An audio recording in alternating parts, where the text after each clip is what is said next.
ಸ್ನೇಹಿತರೆ, ಮೇ 13ರಂದು ರಾತ್ರಿ ಸುಮಾರು 8:30ಕ್ಕೆ ಇಂದರ್ ಕೌರ್ ಅವರು ತಮ್ಮ ಫೋರ್ಡ್ ಫಿಗೋ ಕಾರಿನಲ್ಲಿ ದಿನಸಿ ಸಾಮಗ್ರಿಗಳನ್ನು ಖರೀದಿಸಲು ಮನೆಯಿಂದ ಹೊರಟಿದ್ರು. ಆದರೆ ಅವರು ಮತ್ತೆ ಮನೆಗೆ ಮರಳಲೇ ಇಲ್ಲ. ಗಾಯಕಿ ನಾಪತ್ತೆಯಾದ ನಂತರ ಆಕೆಯ ಸಹೋದರ ಜ್ಯೋತಿಂದರ್ ಸಿಂಗ್ ಪೊಲೀಸರಿಗೆ ದೂರು ನೀಡಿದರು. ಇಂದರ್ ಕೌರ್ ಮನೆಗೆ ಮರಳುತ್ತಾರೆ ಎಂಬ ನಿರೀಕ್ಷೆಯಲ್ಲಿದ್ದ ಕುಟುಂಬಕ್ಕೆ ಆಘಾತ ಆಗಿದೆ. ಪೊಲೀಸ್ ತನಿಖೆಯ ಪ್ರಕಾರ ಇಂದರ್ ಕೌರ್ ಮತ್ತು ಆರೋಪಿ ಸುಖಿಂದರ್ ಸಿಂಗ್ 3 ವರ್ಷಗಳ ಹಿಂದೆ ಇನ್ಸ್ಟಾಗ್ರಾಂ ಮೂಲಕ ಪರಿಚಯವಾಗಿ ಸ್ನೇಹಿತರಾಗಿದ್ದರು. ಆದರೆ ಸುಖಿಂದರ್ನಿಗೆ ಈಗಾಗಲೇ ಮದುವೆಯಾಗಿ ಮಕ್ಕಳಿದ್ದಾರೆ ಎಂಬ ಸತ್ಯ ತಿಳಿದ ತಕ್ಷಣ ಇಂದರ್ ಕೌರ್ ಆತನೊಂದಿಗೆ ಸಂಬಂಧವನ್ನು ಕಡಿದುಕೊಂಡಿದ್ದರು.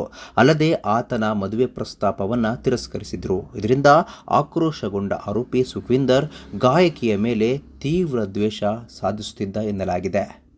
ಇನ್ನು ಈ ಕೊಲೆ ಪ್ರಕರಣದ ಹಿಂದೆ ದೊಡ್ಡ ಸಂಚು ಅಡಗಿದೆ ಎಂದು ಪೊಲೀಸರು ಶಂಕಿಸಿದ್ದಾರೆ. ಆರೋಪಿ ಸುಖಿಂದರ್ ಸಿಂಗ್ ಗಾಯಕಿಯನ್ನ ಕೊಲ್ಲಲೆಂದೇ ಕೆನಡಾದಿಂದ ನೇಪಾಳ ಮಾರ್ಗವಾಗಿ ಪಂಜಾಬ್ಗೆ ಬಂದಿದ್ದ ಎನ್ನಲಾಗಿದೆ. ಮೇ 13ರಂದು ಆತ ತನ್ನ ಸಹಚರರೊಂದಿಗೆ ಸೇರಿ ಗಾಯಕಿಯನ್ನ ಕಾರನ್ನ ಅಡ್ಡಗಟ್ಟಿ ಗನ್ ಪಾಯಿಂಟ್ನಲ್ಲಿ ಅಪಹರಿಸಿದ್ದನು. ನಂತರ ಅವರನ್ನು ಭೀಕರವಾಗಿ ಕೊಲೆ ಮಾಡಿ ಶವವನ್ನು ನಿಲೋ ಕಾಲುವೆಗೆ ಎಸೆದಿದ್ದನು.